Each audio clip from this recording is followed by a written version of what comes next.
The CyberWire podcast is made possible in part by listeners like you who contribute to our Patreon page. You can learn more at patreon.com/thecyberwire.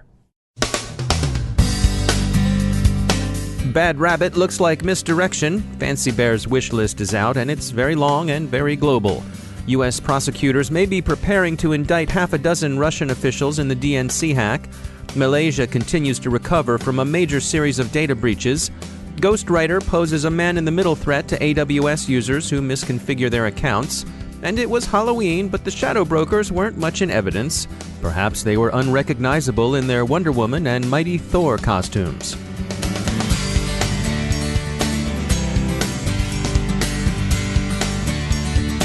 Time to take a moment to tell you about our sponsor, Recorded Future, the real-time threat intelligence company. Recorded Future's patented technology continuously analyzes the entire web to give cybersecurity analysts unmatched insight into emerging threats. We read their dailies here at the CyberWire, and you can too. Sign up for Recorded Future's Cyber Daily email to get the top trending technical indicators crossing the web. Cyber news, targeted industries, threat actors, exploited vulnerabilities, malware, suspicious IP addresses, and more. Subscribe today and stay ahead of the cyber attacks. They watch the web so you have time to think and make the best decisions possible for your enterprise's security.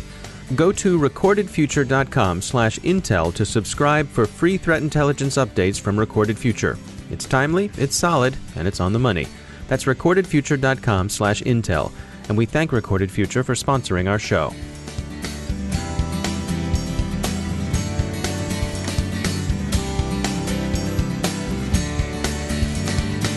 Major funding for the CyberWire podcast is provided by Cylance.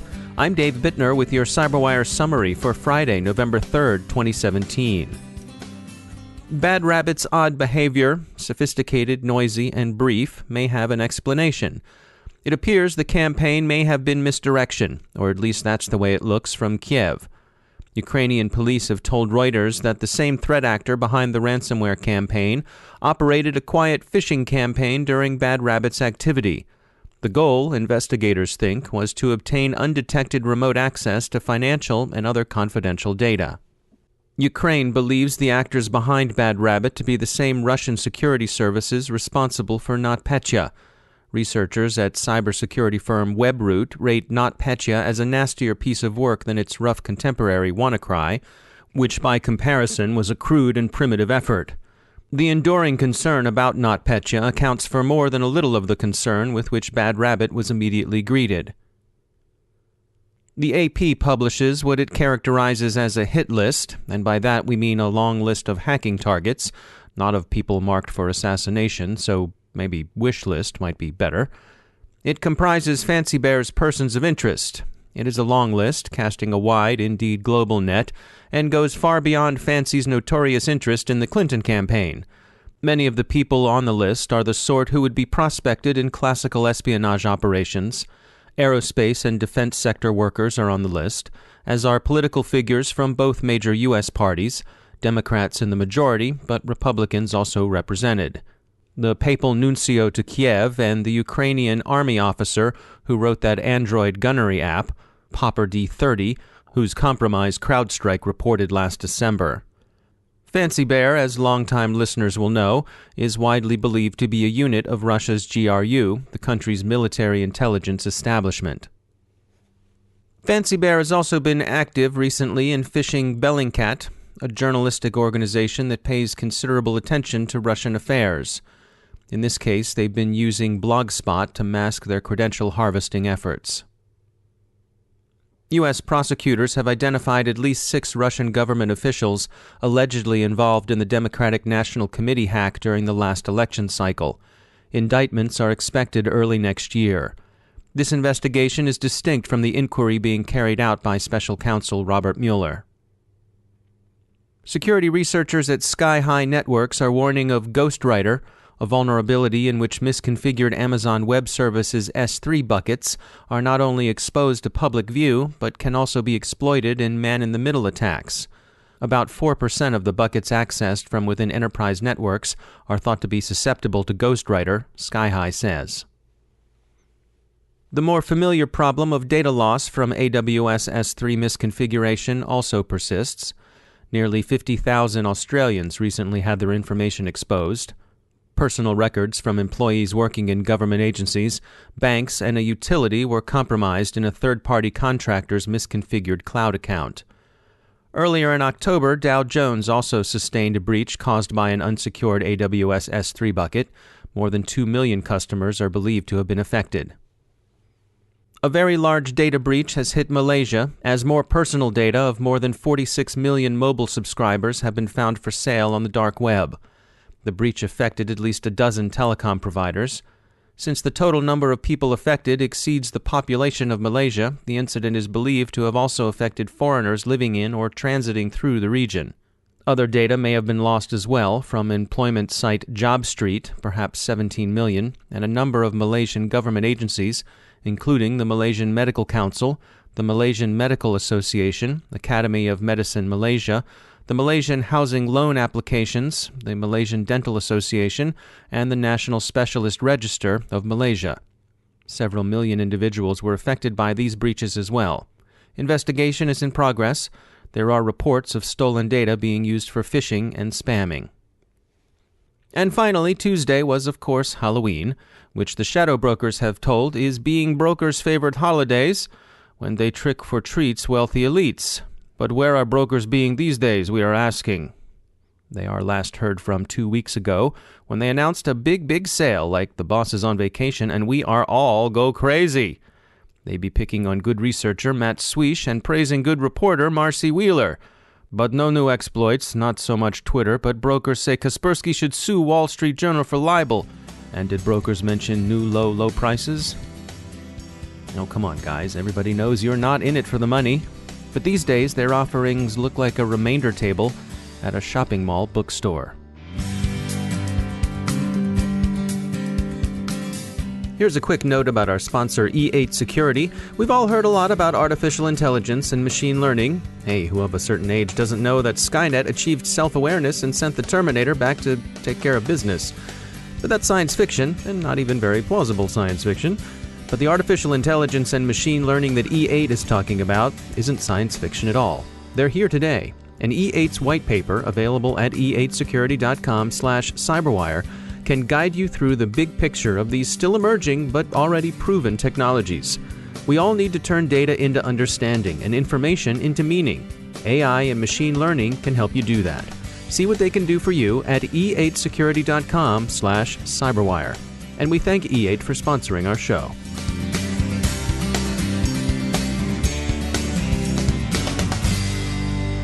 And I'm pleased to be joined once again by David DuFour. He's the Senior Director of Engineering and Cybersecurity at Webroot.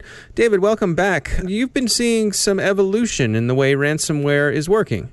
That is correct, actually. We're seeing it become more sophisticated in the way that it's distributed, the way that it's used in the industry, and by industry I mean the bad guys, and how they're propagating it. And I think we've spoken before about how we're seeing a growth in worms again, and those worms now are able to deploy and use ransomware as well.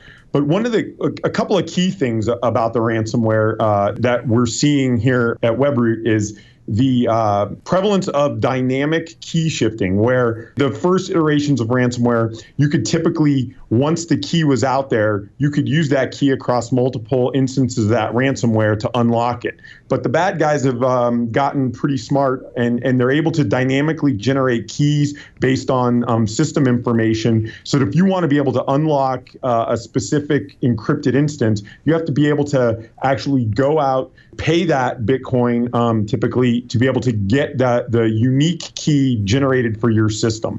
And additionally, we're seeing some growth in the quality assurance of ransomware in terms of the purveyors of ransomware solutions, if we may call them that, are wanting to ensure they have high quality ransomware with really actually high quality customer support. Because what's happening is the low quality solutions sometimes may not decrypt properly, so people don't get their data back. And once that becomes known on the internet, that if you are infected by a certain strain and that strain does not decrypt, people do not pay the ransom. So to maximize their ROI investment on the ransomware they've generated, they're spending a lot of time doing QA and providing really good quality customer support to ensure that they have a good reputation for the ransomware. They want their ransomware to have a quality name so people will pay that ransom. Yeah, there's a little, bitter irony there, huh? Yes, exactly. So that's really what we're seeing right now. It is becoming more sophisticated in terms of the way it executes. Previously, you would see single or not highly threaded instances. Now, ransomware instances are becoming very threaded in the way they are encrypting files and the speed at which they can encrypt a device and things of that nature. So there's a lot of sophistication going on in the growth and the spread and the quality of the ransomware itself. And I think it was in 2010 we saw the first real instance of ransomware. And right now, I think in 2016, 2017, we're approaching 500 different strains of unique ransomware out there. So back up your files, right? Yes, definitely back up your files. And another little scary tidbit, last year we saw about $1 billion in cost, people paying an expense for dealing with ransomware. This year we see it trending towards about $5 billion, and that's only going to grow. Yeah. All right. David DuFour, as always, thanks for joining us. Time to share some information from our sponsor, Cylance. We've been following WannaCry, Petya, NotPetya, and other forms of destructive ransomware for weeks. Cylance would like you to know that they can prevent Petya-like ransomware from executing in your system, and they'd also like you to know that they've been doing that since October of 2015. How's that for getting ahead of the threat? Their success against NotPetya demonstrates the benefits of their temporal predictive advantage. Cylance Protect stops both file and fileless malware. It runs silently in the background.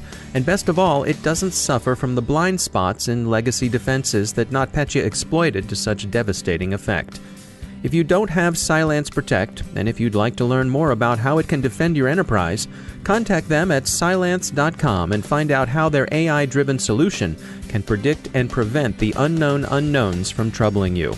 And we thank Cylance for sponsoring our show.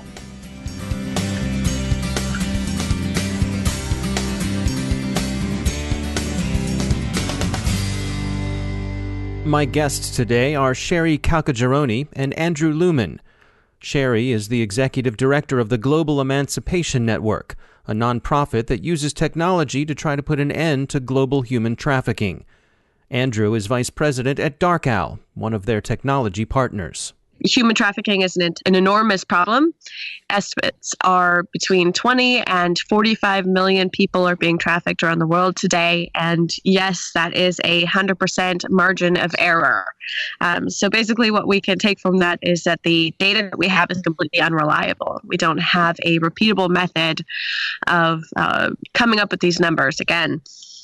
So one of the things that we're trying to do at Global Emancipation Network is to bring together all of the disparate data sources that exist in trafficking. So sometimes that takes the form of like a sex ad on Backpage, or sometimes it's, a visa blacklist where we are looking at labor trafficking. So there's many different stakeholders who own the data. Sometimes it's government actors like law enforcement agencies or groups in the United States like Department of Homeland Security. And other times it's other nonprofits like ourselves who are actually interacting with victims. So it really runs the gamut then who has the data. But the biggest problem that we're trying to counter then is to break down all of these silos and to allow the data to exist in one single location where we can run data analytics across it and begin to look at trafficking as the data problem that it really is. Because when we do that, when we're working collectively on the problem as a data problem, then we can sort through it using these cybersecurity and data analytics methods to find traffickers, find victims, and really study those trends on recruitment and whatnot that allows us to scale our efforts. I see. And so, Andrew, what part in all of this are you all at DarkOwl playing? So DarkOwl is a startup that has been crawling all of the darknets out there and collecting and collating the data. And this helps investigations and research and analytics into what are the attributes of the traffickers, the nicknames, the techniques they use, and provides a large database for them to work off of to help with Sherrie's comment there about needing more content in one place to do successful analytics on. Give us an idea. Why don't I start with you, Andrew? Give us an idea of what is it like on the dark web? I mean, these people they're trying to not be found, and yet, in a way, they have to be able to find each other. Right. So there's the fundamental conflict they have to resolve in that they're trying to keep themselves private from law enforcement, but also public enough that people can find them to buy their services. So there's a lot of lingo used. They hang out in forums you wouldn't normally see on typical websites you visit. They talk in code both about how to actually get, quote, the product, the people from one country to another, to the destination, to the buyer. And at the same time, they have to advertise, I have the following people available for services, whatever those services might be. So, Sherrie, in terms of having to sort of wrap your hands around this shift to the dark web, this shift to online, is this a recent development, and how does this affect your efforts, your ability to try to stop these sorts of things? Well, one of the things that we have really working in our favor is that the majority of trafficking online actually exists on the open web. It's anything that you or I could type into our web browser. And that makes it a lot easier for us to collect that information. But what Andrew and I have been trying to do then in our collaboration in terms of the dark web then is to look at polycriminality elements. And what that really means is that these transnational organized criminal elements, they are just looking at ways of making money. They don't really care if they're moving drugs or weapons or, sadly, people. It's all sort of the same to them. And so by tracking some of those other elements, we can also learn a lot about human trafficking. And so, Andrew, from your point of view, from a technical point of view, how does this sort of data compare or differ from other types of data that you all are normally looking for? It's unfortunately similar in that whether you're talking about a drug dealer trying to sell drugs to people around the world, or whether they're trying to sell trafficked children or laborers, it's all sort of the same mentality from their part, increasingly. There used to be specialization where certain criminal organizations or gangs would specialize in one thing, like drugs or firearms or identities, and humans. Now they're sort of all blurring because, as Sherrie said, it comes across as it's just a product. We don't care. We don't ask what's in the box anymore, so to speak. We can get it from point A to point B. Technically, a lot of what we're seeing is they're moving to peer-to-peer chat, like direct chat or heavily encrypted chat.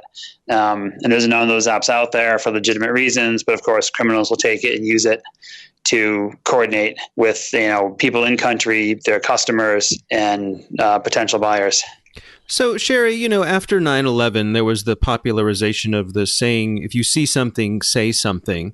For those people who are in the cybersecurity world, is there a way that they can help out what you're doing? Are there things that they should keep an eye out for, where if they see things, are you interested in getting reports from people, or what kind of help are you looking for? Absolutely. Actually, that's one of the things that makes me the most passionate leading Global Emancipation Network is really watching the light bulb turn on for these people who usually work in these tech-heavy fields like cyber intelligence or cybersecurity, and that they realize that it doesn't matter if they're hunting hackers during their day job. You can take those exact same skill set and their training and apply it to hunting traffickers, right? It's just another adversary.